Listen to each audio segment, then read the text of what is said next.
Muy buenas tardes tengan todos ustedes, bienvenidos a la sala del conocimiento de sí mismo. Mi nombre es Víctor Guzmán González, transmitimos desde Mérida, Yucatán, México, y pues estamos muy contentos este jueves para compartirles este tema de espiritualidad y autoconocimiento. El tema de esta semana a estudiar se llama el cambio radical. ¿Sí? Esto es lo que buscamos todos a través de este curso, de esta enseñanza, de los conceptos que aquí transmitimos, de los ejercicios que nosotros implementamos, explicamos e invitamos a practicar. Este es el fin, el cambio radical. Entonces, en esta conferencia tenemos como objetivo entender por qué es importante llevar a cabo en nuestra vida un cambio, ¿sí? Y cuáles son las cosas que tenemos que tener en cuenta para poder lograr ese cambio. ¿Cuáles son algunos de los obstáculos que nos impiden lograr esto que se denomina el cambio radical? Es un tema muy interesante que viene a plantear algo muy importante desde el nombre del tema, con la palabra clave radical. O sea, no estamos buscando un cambio, sino estamos buscando un cambio radical. ¿Cuál es la diferencia? ¿Sí? Que el cambio radical es definitivo y prevalece en el tiempo. ¿Sí? Mientras que vamos a encontrar que muchas veces queremos cambiar ciertas cosas y que las cambiamos por una semana, por un mes, y luego regresamos al mismo hábito, ¿no? Esos son cambios así, moderados, superficiales, que duran poco, que no están bien hechos y que por lo tanto no logran los resultados que nosotros necesitamos. Entonces está aquí, está bien interesante el tema, el cambio radical, cómo lograr un cambio definitivo, continuo, constante, ser perseverantes en aquellos objetivos que nos implementamos dentro de lo anímico, de lo espiritual, de lo esotérico. De esto se trata el tema. Esto es lo que quiere decir un cambio radical, algo definitivo. ¿Pero por qué tenemos que cambiar? Sería una pregunta interesante. Porque si nosotros salimos a la calle y le decimos a la gente, oiga, usted tiene que cambiar, cambie su vida, ustedes se van a encontrar con la resistencia. La gente va a decir, oiga, pues yo estoy bien así, ¿y yo por qué tengo que cambiar? Solo porque tú me lo estás diciendo. Yo estoy cómodo, estoy contento, no sé, no me hace falta nada. Los problemas que tengo pues es por culpa de los demás, que cambien ellos, no es por mí. Y bueno, entonces nos hacemos esta pregunta, ¿por qué tenemos que cambiar? ¿Cuáles son los incentivos, los motivos? El argumento que nos pueda, digamos, que motivar a buscar ese cambio. En las diferentes escuelas de tipo esotérica, se enseña que el ser humano no está completo en sí, no ha llegado al desarrollo propio de su naturaleza. Es decir, que en los diferentes conocimientos se dice que el ser humano actualmente es un animal intelectual, equívocamente llamado hombre.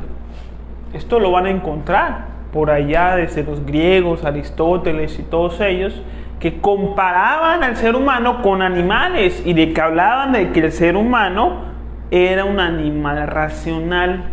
En la Gnosis, en esta enseñanza, lo plantea el maestro Samael, que nosotros no somos seres humanos reales, verdaderos en nuestra propia naturaleza, sino que también nos define a todos como animales racionales. Gurdjieff también hablaba de esto, y en muchas doctrinas esotéricas se habla de la condición actual del ser humano, que es muy semejante a la de los animales. Y es por esta razón por la cual tenemos que cambiar. No podemos vivir como animales. Pero ¿cómo está eso? ¿Cómo está eso de que vivimos como animales? Si nos percibimos a nosotros mismos de una manera muy superior a un animal, al perro de mi casa que no lava, que no plancha, que no trabaja, yo sí hago estas cosas, ¿cómo nos van a comparar a los dos dentro de la misma naturaleza de la vida, no es cierto? Entonces, para entender un poquito más este concepto esotérico, que no es mío, es algo propio del esoterismo universal, decimos que somos animales en la medida en la que vivimos de acuerdo a nuestros instintos. Porque el ser humano tiene dos naturalezas, una superior y una inferior. La naturaleza superior del ser humano está dada por su conciencia, por su espíritu. La naturaleza inferior del ser humano está dada por sus instintos, que provienen del reino animal. Los animales viven a través del instinto. El ser humano tiene la posibilidad de vivir a través de su conciencia, pero si no la usa y termina viviendo de acuerdo a sus instintos, entonces hay mucha semejanza en la conducta de un ser humano y de un animal. La diferencia es que el ser humano piensa, razona, recuerda, compara, pero en su esencia sigue los mismos lineamientos que la de un animal, que están dados por sus instintos. Es decir, cómo vive actualmente el ser humano común y corriente. Buscando el placer y escapando del dolor. Así el placer sea algo que posteriormente nos haga daño, aún así lo buscamos y lo frecuentamos, como los vicios. Así el dolor sea algo necesario, indispensable para nuestro crecimiento, para nuestras buenas relaciones con nuestra familia, aún así escapamos de él. Entonces, es por esta razón que normalmente se compara el comportamiento humano con el comportamiento animal.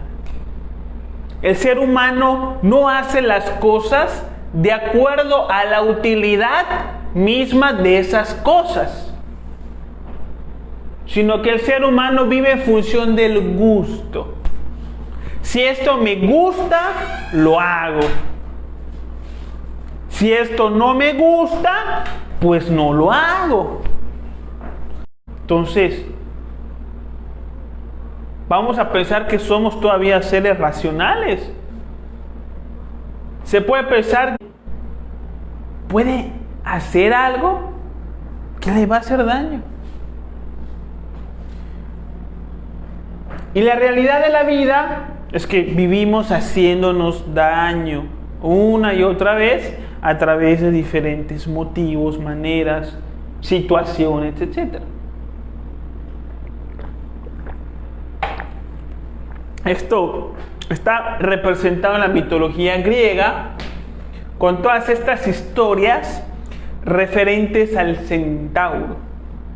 ¿Qué es el centauro? Esa figura mitológica, ¿sí?, donde hay una mezcla entre el ser humano y un animal. Normalmente es representado con un cuerpo donde una parte tiene una morfología humana y otra parte tiene una morfología animal. Esta es una representación física de características anímicas que se enseñaban en aquellos tiempos, en los templos de misterios.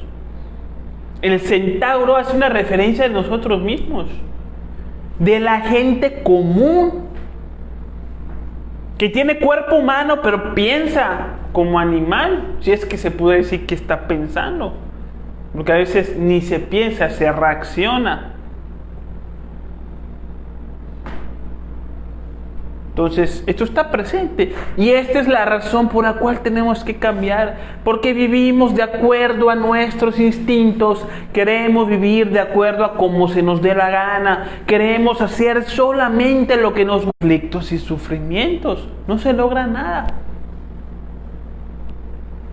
Entonces, ¿qué es ser un ser humano, un hombre, una mujer completo, tal y como uno es? Referencias. Un hombre verdadero es aquel que ha logrado cristalizar su alma humana, aquel que ha desarrollado su cuerpo astral, su cuerpo mental y su cuerpo causal. Estos cuerpos anímicos que están allá, ¿sí?, que se desarrollan a través del trabajo que aquí les estamos entregando y que vamos a hablar más adelante en otros temas. Un hombre verdadero está lleno de virtud y está lleno de voluntad. Es un hombre verdadero que ha logrado crear su alma humana,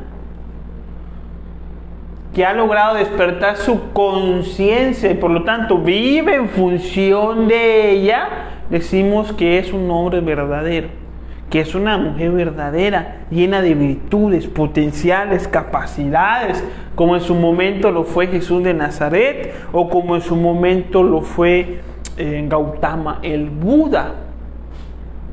Pero como nosotros no somos hombres de virtud, estamos llenos de defectos, condicionamientos, miedos, etc. Como nosotros no tenemos una voluntad, sino que vivimos a través de la obligación. Si nos obligan a llegar temprano al trabajo, ¿sí?, nos obliga a pagar la tarjeta de crédito, porque si no lo hacemos hay consecuencias. Si no estuviéramos obligados y sujetos de alguna manera, muy probablemente no haríamos estas cosas. Porque nos falta todavía un desarrollo anímico por hacer. ¿Cuál es el detalle en todo esto?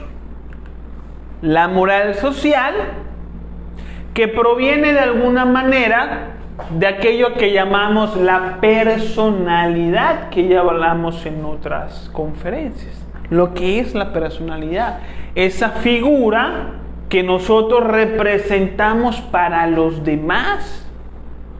Entonces resulta que nosotros nos creemos muy buenos, resulta que nos creemos muy educados, muy despiertos, muy espirituales, porque nos vestimos elegante, con camisa, con corbata. Porque cuando vamos a diferentes encuentros decimos, ¿qué tal? Buenos días, muchas gracias. Claro que sí, mucho gusto. Adelante, pase. ¿En qué le puedo servir? ¿En qué le puedo ayudar? Y como nos comportamos así en la sociedad, y como nos vestimos de manera elegante, como a lo mejor pensamos que no robamos, como no matamos, como no mentimos, o pensamos que no mentimos, nos consideramos muy buenos. Y que el cambio lo tienen que hacer otras personas, no nosotros. Pero ya hablamos de que todo esto son puras apariencias. ¿Sí? Y más allá de nuestro comportamiento en un desayuno con la empresa, buenos días, claro que sí, estoy aquí, tengo interés acá delante de la empresa, adelante, siéntese, bienvenidos, bien vestidos, perfumados, le damos una silla a la señorita, gusta un vaso de agua, o sea, como tenemos modales, nos sentimos buenos. Cuando anímicamente nos falta mucho por trabajar. Tenemos prejuicios, defectos, vicios, malos hábitos, temores, inseguridades, histeria, enojos, preocupaciones. Cualquier cosa nos quita la paz, resentimiento hacia personas del pasado y no lo vemos. Solamente vemos el cascarón que representamos en la sociedad, porque tenemos muchos amigos, porque somos muy populares, vamos al antro, todos nos conocen, nos ofrecen la mejor mesa. Todo eso nos engaña, nos nubla la realidad de lo que somos. ¿Sí? Esto es lo que llamamos como la personalidad, que genera la falsa ilusión de que somos muy buenas personas y de que son otros los que tienen que cambiar para que mi vida mejore. Pero necesitamos este cambio radical. ¿Cómo lo vamos a lograr? Con este trabajo que denominamos la muerte psicológica. Trabajando en descubrir y comprender cada uno de los defectos psicológicos, de los yoes que alteran el funcionamiento de nuestra psicología y que duermen nuestra conciencia. Según la enseñanza gnóstica del maestro Samael, en nuestra psicología tenemos aproximadamente 10.000 defectos. Pero todos esos 10.000 defectos se pueden resumir en lo que se le conoce en la gnosis como los yoes causa. Es decir, un grupo de yoes o de defectos que le dan vida a todos los demás defectos. ¿Sí? Como si fuese la raíz de un árbol. Estos yoes causas son nada más y nada menos los 7 defectos capitales bien mencionadas en la Iglesia Católica: ira, lujuria, pereza, codicia, gula, envidia y orgullo. Principalmente en esto tenemos que trabajar.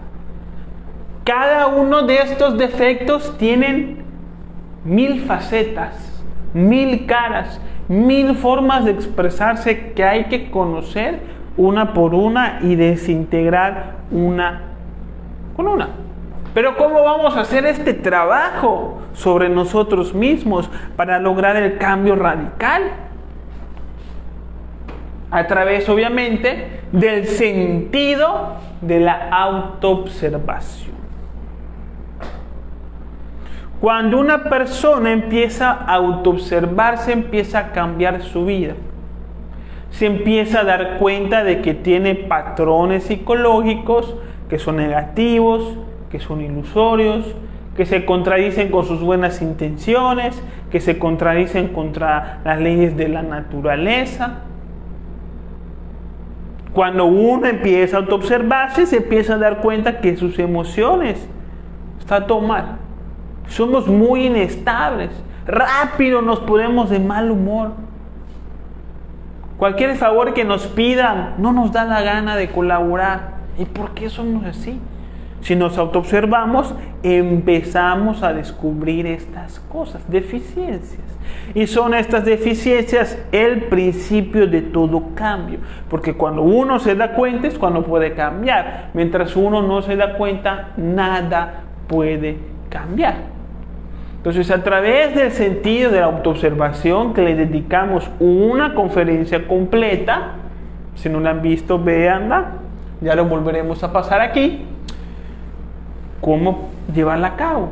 Hay que supervisar nuestros pensamientos, cuestionar nuestras acciones, supervisar lo que decimos, cómo lo decimos, el porqué de lo que decimos, en qué momento estamos ocultando algo. A través de la autoobservación nos damos cuenta de nuestras deficiencias. Y es esta autoobservación que nos va a ayudar a lograr el cambio radical.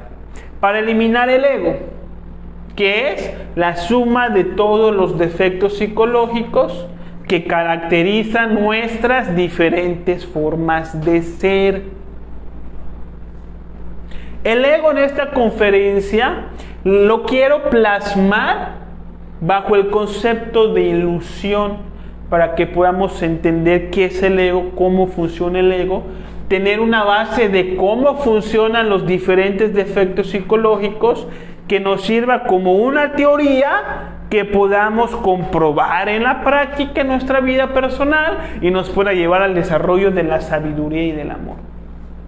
Vamos a estudiar al ego desde la perspectiva de la ilusión, que está muy presente en las diferentes enseñanzas esotéricas.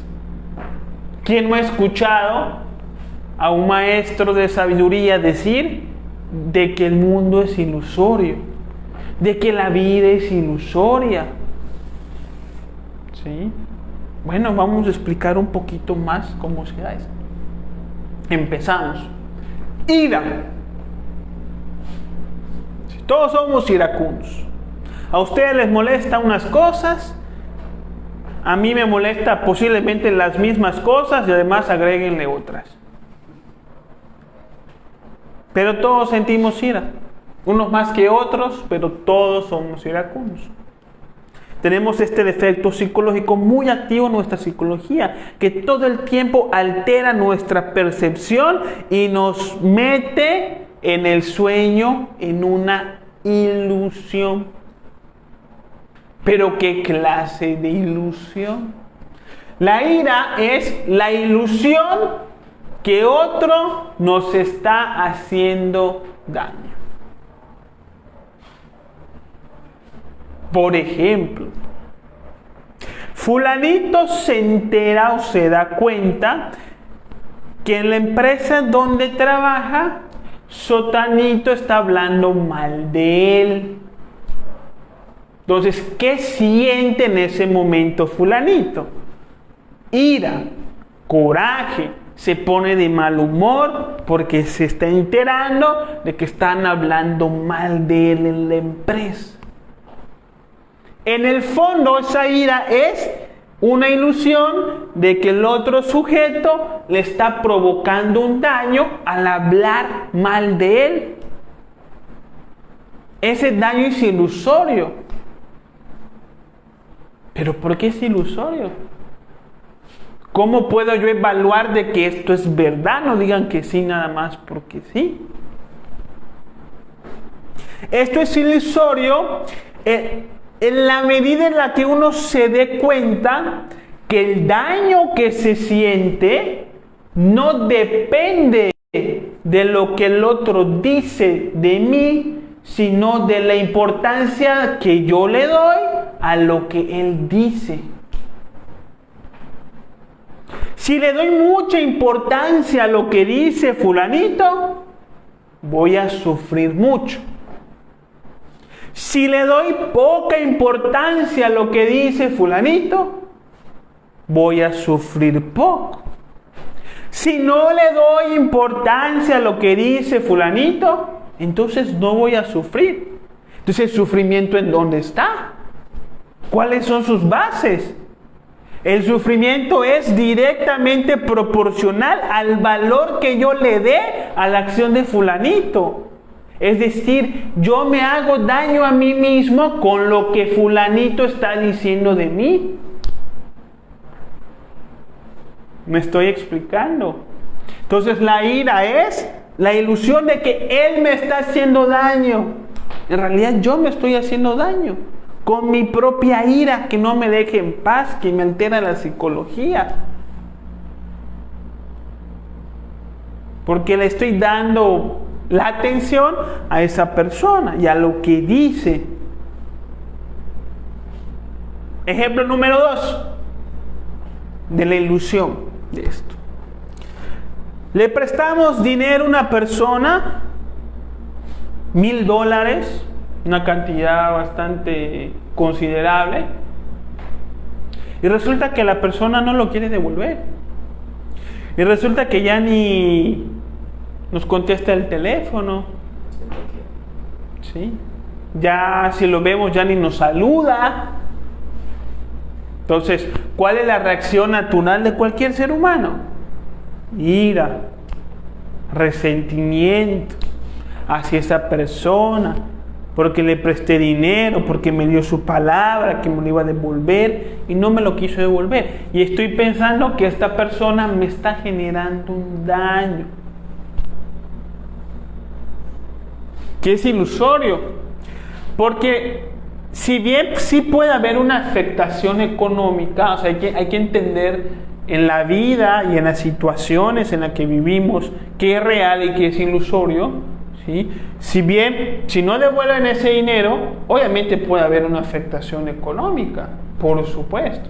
Cuando estoy hablando del daño, me refiero al daño psicoemocional, al sufrimiento, al dolor, no a la afectación económica. Esa afectación se tiene que producir por consecuencia. A menos que uno tenga un montón de dinero, bueno, pues no me hace falta, ¿verdad? Pero de lo contrario, sí puede haber una afectación económica. Pero no a eso me estoy refiriendo, sino al daño psicoemocional. Desarrollamos rencor hacia la persona porque decimos que esa persona nos está haciendo daño, la vida imposible, no nos devolvió dinero, dio su palabra, esto y lo otro. Y empezamos, si uno lo autoobserva, a odiar a esa persona con el argumento de que la persona nos hizo tal cosa. Cuando no es así.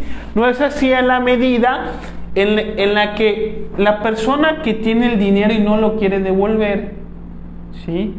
No lo devuelve no para hacernos daño, sino en favor de sus propios beneficios, de su propio interés. Es decir, la persona no está pensando, no le voy a devolver su dinero para que sufra. No, ni siquiera le venimos por la mente. La persona no devuelve dinero porque lo está ocupando en cosas que a él le sirven.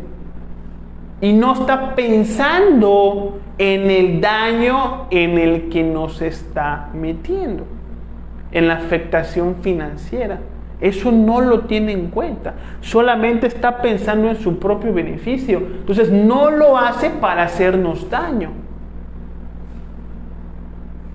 El daño es una causa indirecta que a lo mejor ni concibe. La afectación económica.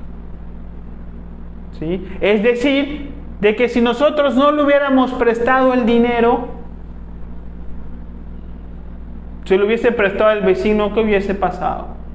Pues al vecino tampoco se lo iba a devolver. Y si se lo hubiese prestado el hermano, ¿qué es lo que hubiese pasado? Que el hermano tampoco se lo iba a devolver. Entonces la persona no nos odia, no nos quiere hacer daño.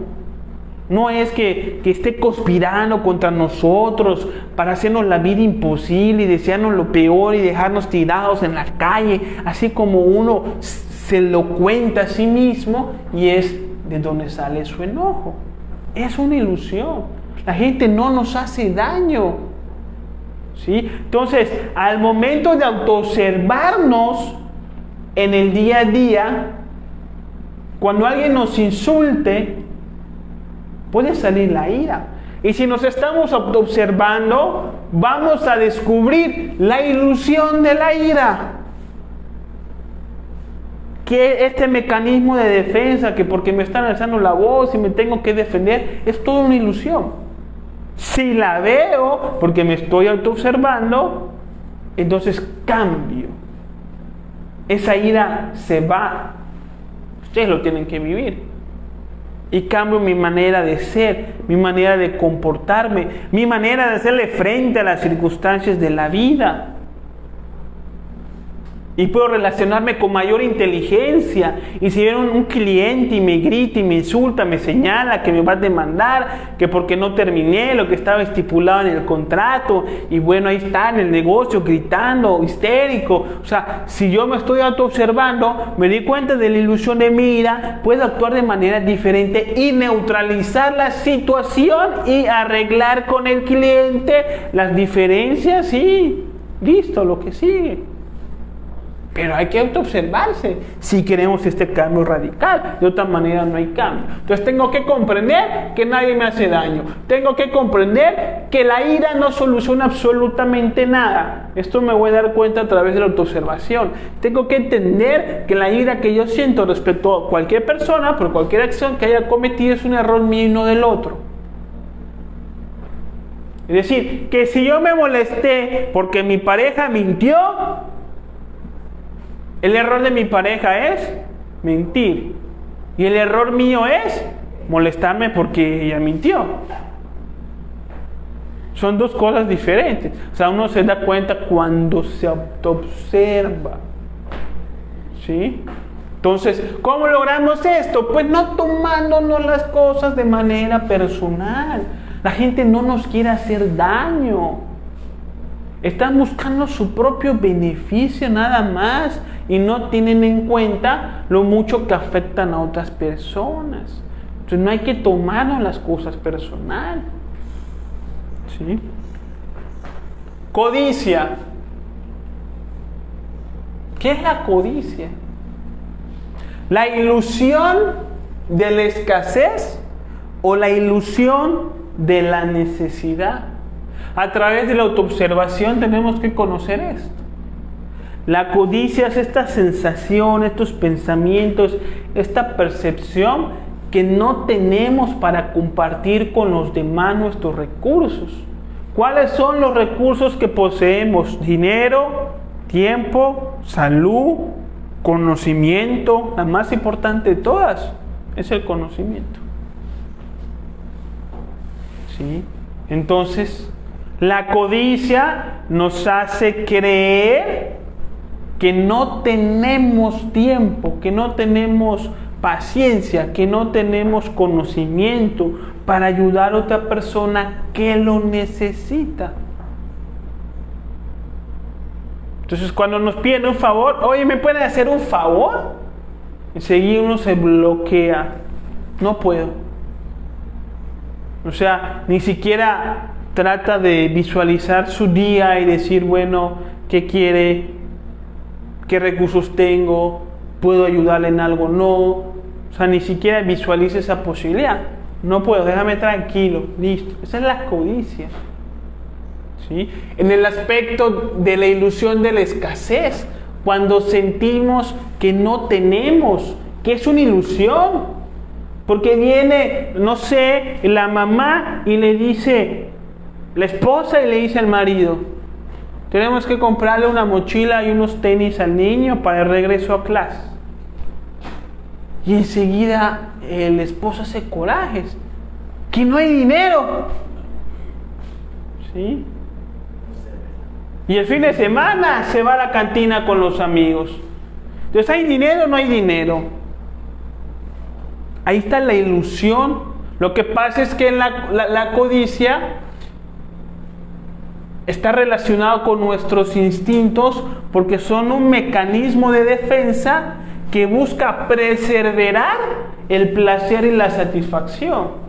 Es decir, el dinero que yo tengo tiene que funcionar para darme placer. Entonces, cuando yo tengo que gastar dinero, por ejemplo, comprarle unos zapatos a mi hijo, si eso no me va a dar placer, entonces sale la codicia como un mecanismo de defensa de no lo gastes. Porque esto es para placer, mi beneficio. Algo completamente instintivo y egoísta. ¿Sí? Y tenemos también la ilusión de la necesidad, que es también codicia. Cuando nos fanatizamos con algo y no sé, vemos un celular que acaba de salir y lo queremos comprar y nos obsesionamos porque tiene 5 cámaras y ya estamos buscando qué vender, qué hacer, pedir prestado para comprar ese celular porque lo necesitamos. Pero en realidad no lo necesitamos. ¿Para qué? Para llamar. Ya tenemos un celular que llama, que tiene calculadora, que envía mensajes. No es que necesitamos ese, pero ¿para qué? Esa es la ilusión de la necesidad. Cuando nos obsesionamos con algo o con alguien. Adelante. Personas que dicen a otras personas, es que yo te necesito, por favor, no te vayas. Esa es una ilusión. ¿De qué necesitamos para vivir? Aire, por ejemplo. Si no tenemos aire, nos morimos, ¿verdad? Sí. De comida, si no tenemos comida, pues nos morimos. O sea, Toda cosa que estando en su naturaleza ausente nos causaría la muerte es algo que podíamos considerar necesario, pero de lo demás no es necesario. Si se va esta persona, ¿te vas a morir? No, no es necesario. Lo que sientes es codicia, la ilusión de que la necesitas, pero no lo es. Entonces hay que entender cómo funciona esto y comprender. Ayudar a otros sirve para ayudarme a mí mismo. Esto lo vamos a estudiar más adelante. Lo importante no es cuánto tienes, sino cuánto das. Si entendemos esto, podemos hacerle frente a la codicia. ¿Sí? No es cuánto tenemos, sino cuánto bien le hacemos al mundo. Esto es lo que nos define como grandes personas. No quiero gastar en cosas necesarias, pero sí en ocios. Esto pasa mucho. Entonces, si nos vamos estudiando y autoobservando y comprendiendo, pues vamos a darnos cuenta de esto, ¿no? Otro efecto, el orgullo. ¿Qué es el orgullo? Ilusión de superioridad. Cuando nos sentimos más grandes, más listos, más preparados, más fuertes, más guapos, más inteligentes que los demás. Este es el orgullo. Ilusión de superioridad. ¿Sí? Entonces, ¿qué es lo que pasa cuando a veces le decimos a una persona, no sé, en el trabajo, oye, ¿te puedo dar un consejo? Y la persona se ofende y te hace mala cara. Ese es el orgullo. O sea, se siente muy superior a todos, no puede tener ningún fallo, no se le puede dar consejos, todo lo sabe, no necesita aprender de nadie. Ese es el orgullo, la ilusión de superioridad. Se ofende. No puede pedir perdón si se equivocó, porque siente que no tiene por qué pedir perdón. ¿Sí? Se siente superior a los demás, como para pensar que el daño que provoque con sus acciones no tienen importancia, como para no pedir disculpas. ¿Sí? Entonces hay que entender que el ego es el que se ofende, es la fantasía del orgullo. Cuando criticamos la vida de los demás, oye, pero esta mujer, ¿cómo puede vivir así con ese marido que la trata de esa manera? Y uno se siente mejor que la mujer, con mayor educación y mayor capacidad, y que uno jamás cometería esa clase de errores, claro, porque no tuvo esa educación. Si hubiese vivido la vida que tuvo la mujer, muy probablemente estaría en las mismas. No entiende el funcionamiento de la vida, no entiende el proceso espiritual de los demás. Hablamos de los temas con mucho orgullo, mucha vanidad. Del COVID hablamos como si fuéramos expertos en medicinas, y luego viene la inflación y hablamos como si fuéramos expertos en economía, y luego pasa ya algún detalle político y hablamos del tema como si fuéramos expertos en filosofía y política, cuando realmente no sabemos bien del tema. Autoobsérvense y dense cuenta de esta ilusión en la que estamos metidos. Gula. Ilusión de hambre. Esa es la gula. La ilusión del hambre que produce aquello que llamamos... ¿Cómo se llama? La ilusión de hambre que llamamos antojo. Sí, el antojo es la gula. Cuando creemos que necesitamos alimento, pero realmente no lo necesitamos, y nos da de comer más, por comer más, o de comer comida chatarra, alimentos que no nos benefician en nada. Entonces, si comprendemos que si nos identificamos con la ilusión de la gula y sus placeres, después vamos a sufrir por una indigestión, que los refrescos causan adicción, que la cerveza daña nuestro organismo. O sea, si nos damos cuenta de todas estas cosas, entonces vamos a lograr ese cambio radical, es decir, una manera diferente de alimentarnos, de comer. Lujuria. ¿Sí? Estamos hablando de que el ego es ilusión. La lujuria, ¿ilusión de qué es?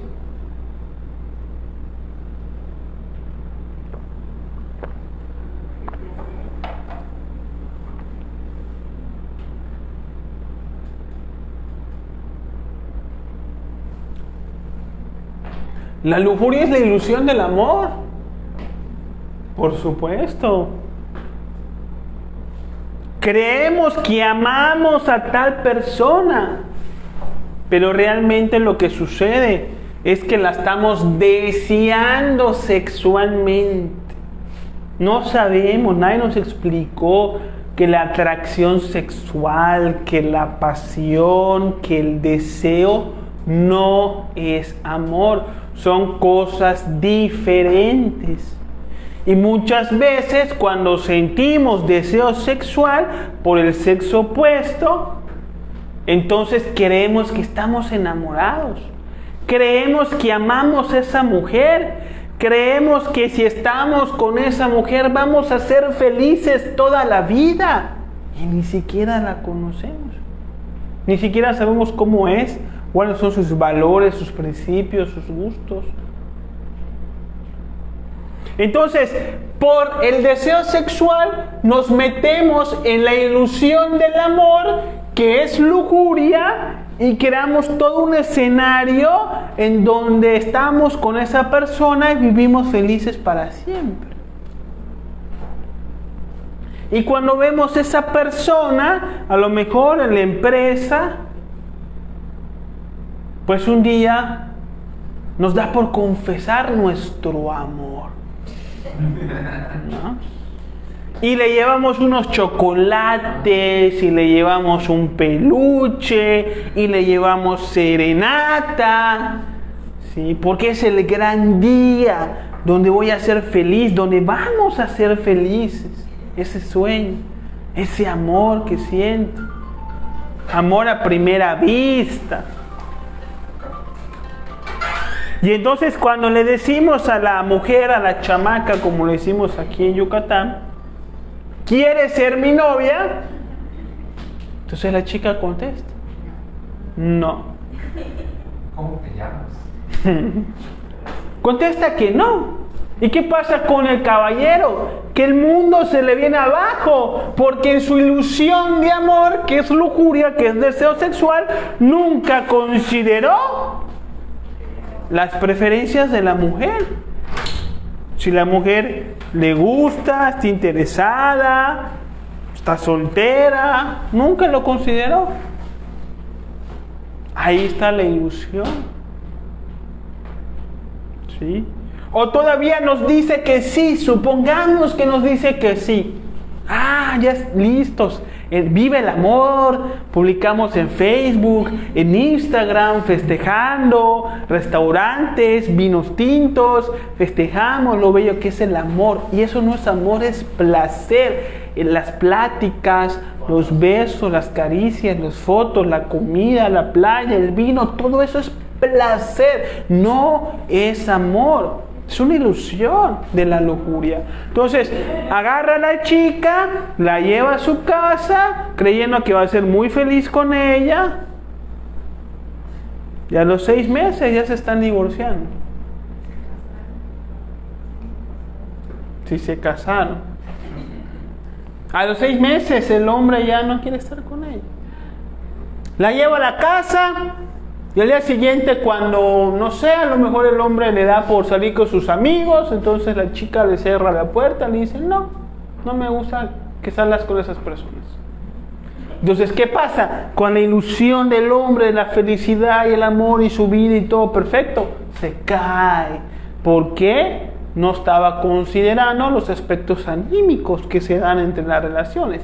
Todo esto es lo que llamamos lujuria. Entonces hay que comprender que lo más importante en la vida no es el cuerpo.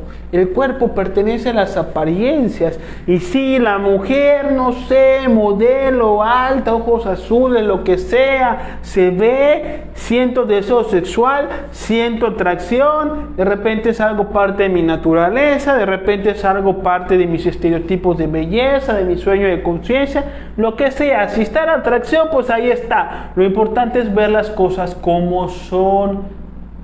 Si hay atracción sexual, ok, hay atracción sexual. Lo importante es no confundir eso con el amor. Y no creer que ella siente lo mismo que nosotros, porque nosotros sentimos eso por ella, que es parte de la ilusión que tenemos. Tal persona no es para mí, o tal persona no es mi pareja para desearla. Es que me gusta fulanita, sí, pero fulanita está casada. Entonces, ¿cómo está eso de estar sintiendo cosas por una mujer que no es propia, ¿no? Que no es nuestra pareja, ¿no? No propia como objeto. La fantasía me destruye la mente, eso uno lo tiene que estudiar y entender. Entonces, todo esto nos va a lograr a salir de la lujuria. La envidia, pues es simplemente ilusión de inferioridad. Es lo opuesto al orgullo. El orgullo es ilusión de superioridad. Nos genera sufrimiento cuando las demás personas con sus comentarios nos quieren igualar o rebajar cuando nos quieren dar un consejo o algo así, ¿no? La envidia es ilusión de inferioridad. Es decir, yo sufro, yo me siento mal porque tal persona tiene algo que yo quiero y no tengo. Entonces resulta que mi hermano, que es 1 año, 2 años más grande que yo, ya sacó su casa. Y yo ni siquiera estoy cotizando en el Infonavit. A lo mejor ni empleo tengo. Entonces, ¿cómo siente uno? Siente feo. Siente envidia por el hermano y pensamos mal del hermano, de que seguramente se mete cosas chuecas o que papá lo ayuda a él y a mí no me ayuda y no sé qué. Esa es la envidia, ilusión de inferioridad. Considero que mi hermano vale más que yo o es más feliz que yo por el hecho de haber tenido la oportunidad de adquirir un patrimonio, un inmueble. O de las hermanas que de repente, pues las dos solteras, pues una se busca novio, ¿no? Encuentra su novio, alto, guapo, educado, con dinero, con coche, que la pasa a buscar, que la lleva a pasear. Y la otra hermana, pues no tiene novio, a lo mejor no tiene dinero, se queda en la casa, ¿no? Y puede sentir envidia de la hermana. Porque se siente inferior a ella, porque no puede gozar de lo que ella sí está gozando. Pero esa es una ilusión. ¿Sí? En la medida en la que cada quien tiene lo que necesita para crecer como persona, o sea, en la medida en la que entiendo que la vida no es para gozar, la vida es para aprender, que si se pueden gozar de ciertas cosas, adelante, pero la vida es para aprender. Entonces, si entiendo que la condición en la que estoy es perfecta para mi aprendizaje individual, entonces no tengo por qué envidiar al dueño de esa empresa o a la taquería que vende sus tacos más caros que los míos y todavía así vende más. O sea, no hay que por qué tener envidia de eso. ¿Sí? Entonces, y me faltó la pereza, que es la ilusión, pues, de cansancio. Porque a veces uno no tiene ganas de hacer cosas, siente que no tiene fuerzas, no tengo tiempo. Y si uno dice, por ejemplo, los platos sucios, mañana los lavo, ahorita no tengo tiempo, pues ¿qué vas a hacer ahorita? Dormir. Entonces, ¿y cuánto tiempo llevan a lavar los platos? 5 minutos. ¿Y cuánto tiempo vas a dormir? 8 horas. O sea, es una ilusión el no tener tiempo. Por eso necesitas la diapositiva para representarla. Se me fue. Entonces, ¿cómo vamos a trabajar esto? A través de la autoobservación. si nos empezamos a autoobservar día a día, segundo a segundo, momento a momento, cómo los diferentes yoes alteran el funcionalismo de nuestra psicología, de los 5 centros de la máquina humana, del funcionamiento de nuestras emociones, nos vamos a dar cuenta de toda esa ilusión y al darnos cuenta vamos a actuar de manera diferente. Ya no vamos a ser engañados por sus insinuaciones, consejos, percepciones que alteran la verdad y vamos a vivir de manera diferente. El cambio radical es importante porque estamos en algo que se le conocen como los tiempos del fin. Un concepto que está muy presente en diferentes enseñanzas esotéricas, diferentes religiones, diferentes culturas. ¿Sí? Entonces, por ejemplo, está el Kali Yuga de los hindús, donde se plantea próximamente el fin de la humanidad, destruida por la naturaleza, como consecuencia de su propio egoísmo. El Apocalipsis de San Juan, ahí está, dentro de la Biblia, otra referencia del fin del mundo.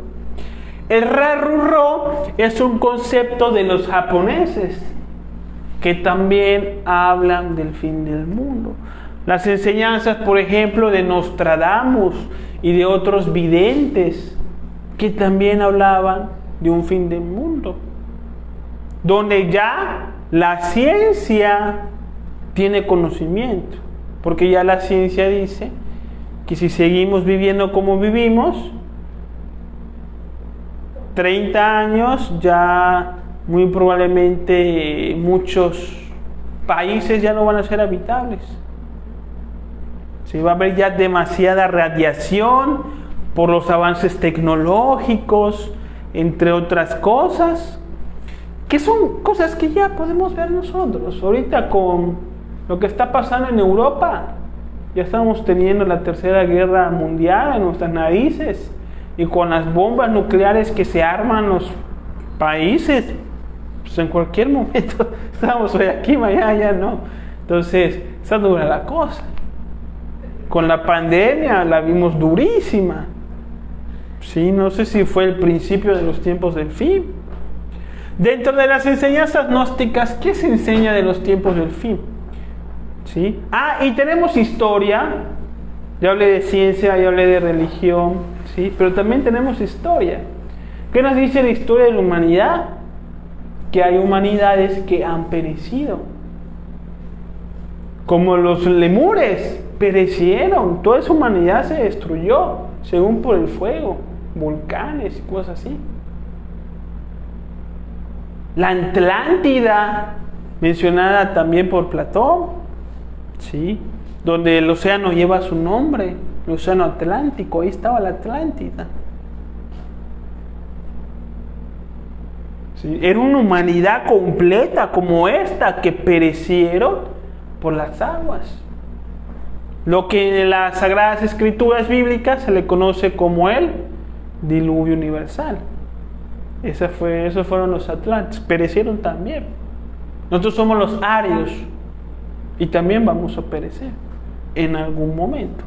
Pero la enseñanza gnóstica nos dice que esto se va a dar a través de un planeta que cada vez se acerca más a nuestro sistema solar y que este planeta, que tiene un magnetismo muy fuerte, una energía muy fuerte, cuando se acerque lo suficiente al nuestro, va a desestabilizar a este planeta. Y todos los volcanes van a explotar y todos los mares se van a venir en la tierra y todo va a colapsar y los polos van a intercambiar y se van a volver, los ejes se van a intercambiar y los polos se van a derretir y bueno, va a ser un desastre total. ¿Sí?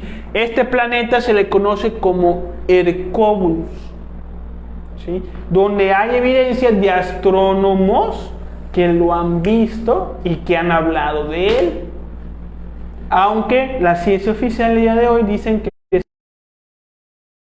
estamos allá en documentales donde hablan y lo dicen, pero pues Ahí cada quien sabrá.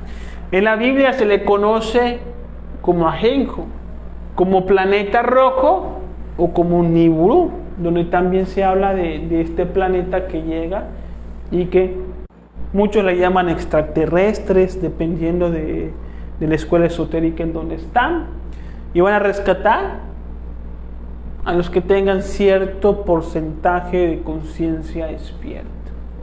Y los que no, pues no, sí, perecerán con eso. Entonces esto también es una invitación o un estímulo para que uno se ponga las pilas para cambiar, despertar su conciencia, para que podamos acceder a una mejor calidad de vida, ¿sí? Porque los tiempos están ya cerca, ya la economía está colapsando, la cultura, ni qué decir, todo esto del marxismo cultural nos está dando en la torre, ¿sí? Y ahorita las mujeres quieren ser hombres y los hombres quieren ser mujeres, o sea, ¿cuánto más vamos a durar así? Estamos en los tiempos del fin. Y es donde más tenemos que trabajar, despertar la conciencia, purificar nuestra alma. Y podamos acceder a una mejor vida. ¿Qué dudas quedan? ¿Las leo? Léelas, a ver. Okay. David Rodríguez pregunta en algún momento de la plática que si ese es el camino de la iluminación. Creo que es cuando está el tema de la muerte psicológica. Sí, la muerte psicológica es el camino de la iluminación. Sí, la iluminación, pues digamos, está referente a ¿qué? A la luz, ¿no? Porque la luz, pues es la que ilumina. ¿Sí? ¿Y qué es la iluminación? Es, digamos, que luz para ver en dónde estás, ¿no? Que te muestra en dónde estás parado, que te muestra el camino, que te muestra la verdad. Entonces son, digamos, que simbolismos que se usan en el esoterismo, que representan la iluminación, es la capacidad que tiene la persona para ver las cosas tal y como son. O sea, esa luz viene de la conciencia, no del foco, y que te va a permitir ver con claridad las verdades de la vida, las cosas tal y como son. ¿Y cómo se logra esta iluminación? ¿Cómo llegamos a la claridad? Eliminando toda fantasía, eliminando toda superstición, eliminando toda ilusión. Y esto es a lo que nos invita la muerte psicológica. Así que la muerte psicológica produce la iluminación. Leonel Canto pregunta: ¿cómo es posible que la información objetiva impartida por Cristo, Jesucristo, tenga fuertes impresiones hasta hoy en día? Porque las enseñanzas del Maestro Jesús provienen, pues, de un Cristo, de una persona que tiene la capacidad para hablar y lograr que sus palabras pasen a través del tiempo y de las generaciones. O sea, tienen la sabiduría propia para saber qué decir, para que eso dicho pase de generación en generación. O sea, es una virtud de la sabiduría del maestro. Sí, no sé si a eso va. Eso no sé si es un comentario o pregunta. Dice: ¿qué hace falta para llegar a la conciencia crística? ¿Qué hace falta para llegar a la conciencia crística? Los tres factores de la revolución de la conciencia, eso es lo que hace falta. La muerte psicológica que ya hablamos, ¿sí? El nacimiento sexual, que hablamos en otras conferencias, y el sacrificio por la humanidad, que ya vienen estos dos, ¿sí? Nacimiento sexual es purificar nuestra sexualidad y utilizar el favor de nuestro despertar, y sacrificio por la humanidad es ayudar a otros en su progreso espiritual de manera gratuita. Entonces, con estos tres factores logramos la conciencia crística. Vamos a hablarlo más adelante.